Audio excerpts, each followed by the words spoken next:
Right ఇక బులెటిన్లో exclusive news చూస్తున్నాం. అది నెల్లూరు జిల్లాలో ఒక సాధారణమైన ఇసుక తిన్నే కాదు, శతాబ్దాల చరిత్రను, దైవ రహస్యాన్ని తనలోనే దాచుకున్న ఒక అద్భుతమైన నిధి.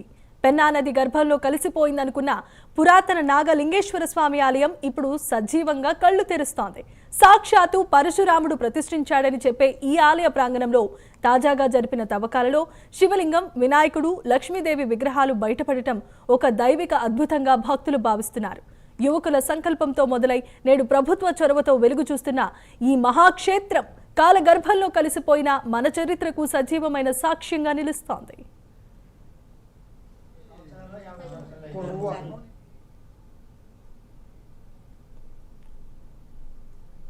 రైట్ ఇక ఈ ఎక్స్క్లూజివ్ న్యూస్ కి సంబంధించిన మరిన్ని అప్డేట్స్ ను అందించడానికి మా కరెస్పాండెంట్ నరేష్ లైవ్ ద్వారా సిద్ధంగా ఉన్నారు. నరేష్ చెప్పండి. రైట్, మొత్తానికి చూసుకుంటే భారతదేశం అంటేనే సంస్కృతి సాంప్రదాయాలకు, కళలకు, శిలా సంపదకు పెట్టింది పేరు. ప్రస్తుతం మారుతున్నటువంటి ఆధునిక యుగంలో ఇటు చరిత్ర ఆనవాళ్ళు మరుగున పడిపోతున్నాయి. కనుమరుగుతున్నటువంటి తరుణంలో దేశవ్యాప్తంగా కూడా అనేక ఆలయాలు, ఏదైతే ప్రాచీన చరిత్ర కలిగినటువంటి ఆలయాలు ఇటు కుంటున పడినటువంటి పరిస్థితి కనపడుతోంది. ఆ నేపథ్యంలోనే మనం చూస్తే నెల్లూరు జిల్లాకు సంబంధించినటువంటి ఆత్మకూరు నియోజకవర్గం, సో ఆత్మకూరు నియోజకవర్గానికి సంబంధించినటువంటి పెరుమాళ్ళపాడు అంటాం. సో ఈ పెరుమాళ్ళపాడులో దాదాపు 100 సంవత్సరాల చరిత్ర కలిగినటువంటి ఏదైతే నాగలింగేశ్వరం స్వామి ఆలయం సంబంధించినటువంటి ఆలయం ఇసుక తిన్నుల్లో మునిగిపోయింది. 100 సంవత్సరాల చరిత్ర ఉంది ఈ యొక్క ఆలయానికి. అయితే గతంలో మనం చూస్తే కరోనా సమయంలో కొంతమంది యువకులు 100 సంవత్సరాల చరిత్ర ఉన్నటువంటి ఆ ఆలయం ఏదైతే నాగలింగేశ్వర స్వామి ఆలయం ఆ ప్రాంతంలో ఉండేది. సో అప్పట్లో పెన్నా ప్రవాహం ఎక్కువ అవడం, అక్కడ ఉన్నటువంటి ఇసుకంతా కూడా ఆ గ్రామంలోకి వెళ్ళిపోవడంతో ఒక్కసారిగా కూడా ఇసుక తుఫాన్ ఏర్పడిపోయి ఆ గ్రామం అంతా కూడా మునిగిపోయింది. ఆ తరుణంలో అక్కడ ఆ ఊరంతా కూడా కొంత కిలోమీటర్ల దూరంలో ఏర్పడింది. అయితే అక్కడ ఉన్నటువంటి ఆలయాల్లో మొత్తం ఆ ఊరంతా కూడా మునిగిపోవడం, అక్కడ ఒక పెద్ద ఆలయం నాగలింగేశ్వర స్వామి ఆలయం అంటాం. సో అది ప్రతిష్ఠించింది కూడా పరశురాముడు గతంలో పెన్నా పరివాహక ప్రాంతంలో దాదాపు కూడా 101 శివలింగాలను ఏర్పాటు చేసుకుంటూ వచ్చారు.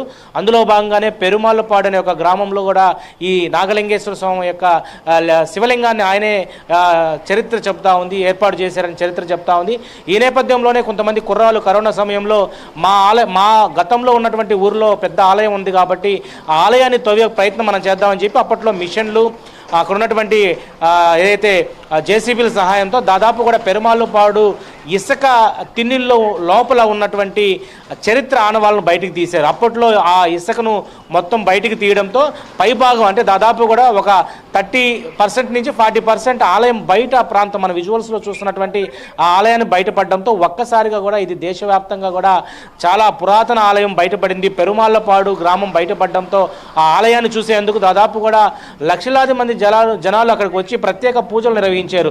ఆలయం యొక్క ప్రత్యేకత, ఆ శివలింగం ఇప్పటికి కూడా అక్కడంటే దాదాపు శతాబ్ద కాలం చరిత్ర ఉన్నటువంటి ఆలయంలో ఇప్పుడు కూడా చెక్కు చెదరనటువంటి అంటే ఇసుక తిన్నెల లోపల ఉన్నటువంటి ఆలయాన్ని బయటకు తీయడంతో లోపల శివలింగం ఉంది. అదేవిధంగా ఇటీవల కాలంలో ఒక నెల క్రితం మళ్ళా ఆ యువకులు తవ్వే ప్రయత్నం చేశారు. ఆ తవ్వినటువంటి దాంట్లో దాదాపు కూడా అనేక మళ్ళా దేవాలయాలకు సంబంధించినటువంటి అక్కడ ఉన్నటువంటి శిలలు, దాదాపు అక్కడ లక్ష్మీదేవి శిల ఉండొచ్చు, మళ్ళీ శివలింగం శిల ఉండొచ్చు, అదేవిధంగా నంది విగ్రహం, కొన్ని విగ్రహాలు దొరికాయి. ఇప్పటికే ఆనం రామనారెడ్డి దీని మీద ఒక స్పష్టత ఇచ్చారు.